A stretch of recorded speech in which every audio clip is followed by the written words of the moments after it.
नमो महारोजगार मेळाव्याच्या निमित्तानं पवार कुटुंब एकाच मंचावर होतं। मात्र सुप्रियाताई आणि अजित पवारांनी एकमेकांशी बोलणंच काय पाहणं सुद्धा टाळलं।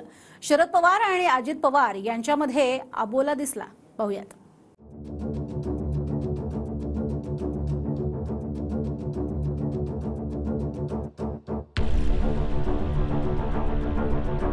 अजितदादा आणि सुप्रियाताईंमधला दुरावा बारामतीमधल्या सार्वजनिक कार्यक्रमात फक्त बारामतीकरांनीच अनुभवला असं नाही।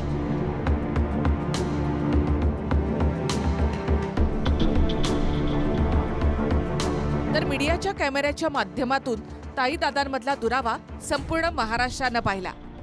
पवारांच्या बारामतीमध्येच नमो महारोजगार मेळावा झाला। मंचावर सुरुवातीला सुप्रिया सुळे आल्या। त्यांनी कार्यक्रमाला हजर असलेल्या उपस्थितांना नमस्कार केला। त्यानंतर मुख्यमंत्री शिंदे आणि उपमुख्यमंत्री अजित पवार यांची एंट्री झाली। मंचावर सुप्रिया सुळेंनी मुख्यमंत्र्यांना नमस्कार केला आणि शिंदेंनी सुद्धा सुप्रिया सुळेंना नमस्कार केला। अजितदादा मुख्यमंत्र्यांच्या अगदी बाजूला होते, पण त्यांनी ताई आणि मुख्यमंत्र्यांकडे न पाहता उपस्थितांसमोर हात उंचावले।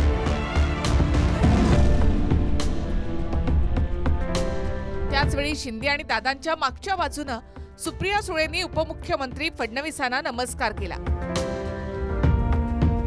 फडणवीसांनी सुद्धा सुप्रियाताईंना नमस्कार केला। विशेष म्हणजे दादा आणि ताई अगदी शेजारी होती, पण ना दादांनी ताईंकडे पाहिलं ना ताईंनी दादांकडे पाहून काही रिप्लाय दिला। मात्र ताई आणि फडणवीसांमध्ये संवाद सुरू होता। पुढे सुप्रियाताई दादांचेच मंत्री दिलीप वळसे पाटील यांनाही भेटल्या आणि शिंदेचे मंत्री उदय सामंत यांचं सुद्धा ताईंनी स्वागत केलं। मंत्र्यांना भेटून पुन्हा ताई आपल्या जागेवर जाण्यासाठी दादांच्या अगदी समोरूनच गेल्या। मात्र ताईंनी अजितदादांकडे न पाहणं पसंत केलं।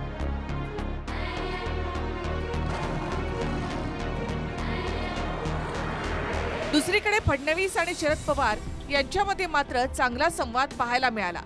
मंचावर शरद पवार यांच्या बाजूलाच फडणवीसांची खुर्ची होती।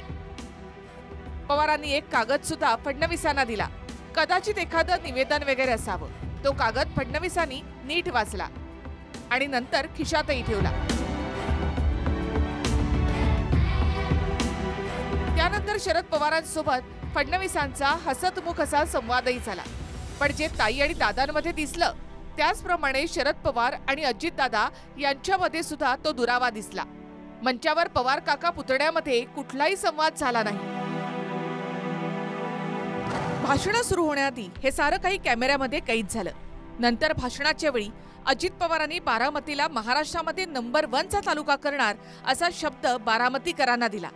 मात्र त्यावर ताईंनी माध्यमांशी बोलताना बारामती ऑलरेडीच नंबर 1 आहे असं सांगून दादांना उत्तर दिलं। मी आपल्याला ग्वाही देतो बारामतीकरांच्या वतीनं, एक दिवस असा आणीन की महाराष्ट्रामध्ये नंबर 1 चा विकासाच्या बाबतीतला तालुका कोणता आहे तर तो बारामती तालुका आहे। हे केल्याशिवाय मी गप्प बसणार नाही। त्याकरता तुमची साथ, त्याकरता तुमचं सहकार्य, त्याकरता तुमचा सगळ्यांचा पाठिंबा हे मला हवा आहे। मुख्यमंत्री आणि उपमुख्यमंत्री देतील याबद्दलचा विश्वास बाळगतो। ऑलरेडी आहेच बारामती नंबर 1। ऑलरेडी आहेच बारामती नंबर 1। सध्याच्या राजकीय स्थितीमध्ये बारामतीमध्ये कार्यक्रमाकडे सगळ्यांच्याच नजरा होत्या। पवार कुटुंबियांमध्ये दुरावा सुद्धा दिसला। तर मंचावर देखील पवार काका पुतण्याच्या उपस्थितीचा दाखला देत मुख्यमंत्री शिंदेंनी आमचं सरकार राजकारण विरहित असल्याचं सांगून योग्य टायमिंग सुद्धा साधलं। देवेंद्रजी म्हणाले की हे जो महारोजगार मेळावा आहे त्याची खूप प्रसिद्धी झाली। आज पवार साहेब पण इथं व्यासपीठावर आहेत, अजितदादा पण व्यासपीठावर आहे। सरकारचं काम असलं तरी सुद्धा आमचं सरकार लोकाभिमुख आहे, सर्वसामान्यांचं आहे, राजकारण विरहित आहे आणि त्याची प्रचिती आज इथे आपण या ठिकाणी आपल्याला पाहायला मिळते।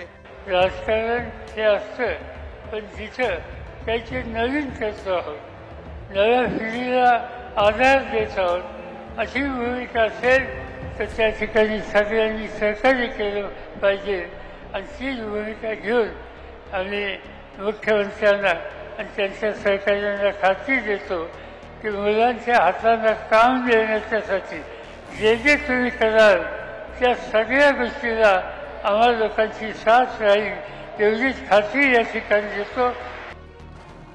तर उपमुख्यमंत्री फडणवीसांनी सुद्धा बारामतीमधील अजित पवारांच्या कामाचं कौतुक करत पोलिसांच्या इमारतीचं काम हाती घ्या, पण माझं गृह खातं काही देणार नाही असं म्हणत हशा पिकवला.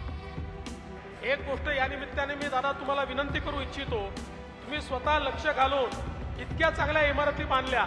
मला तर आता मोह होतोय की आपल्या पोलीस विभागाच्या जेवढ्या इमारती आहेत त्याचं PMC म्हणून तुम्हालाच नियुक्त करून टाकावं, म्हणजे सगळ्या इमारती चांगल्या होतील.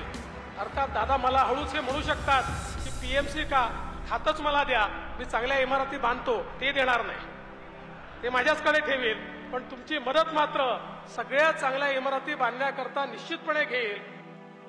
बारामतीमधून सुप्रिया सुळे विरुद्ध अजित पवारांच्या पत्नी सुनेत्रा पवारांमध्ये थेट लढत जवळपास निश्चित झाली. त्यामुळे पवार कुटुंबात संबंध कसे ताणले गेलेत हे वेगळं सांगण्याची गरज नाही.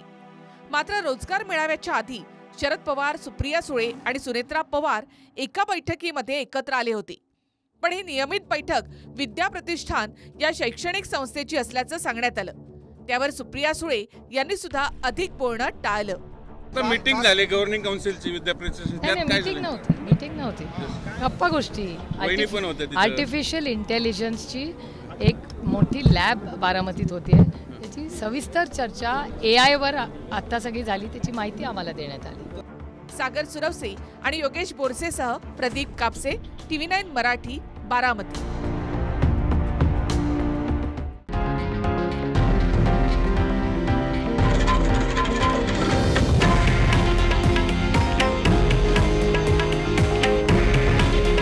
हे आहे देशातील नंबर 1 न्यूज नेटवर्क आणि आपण पाहत आहात TV9 मराठी. काळजी तुमची, हित महाराष्ट्राचं.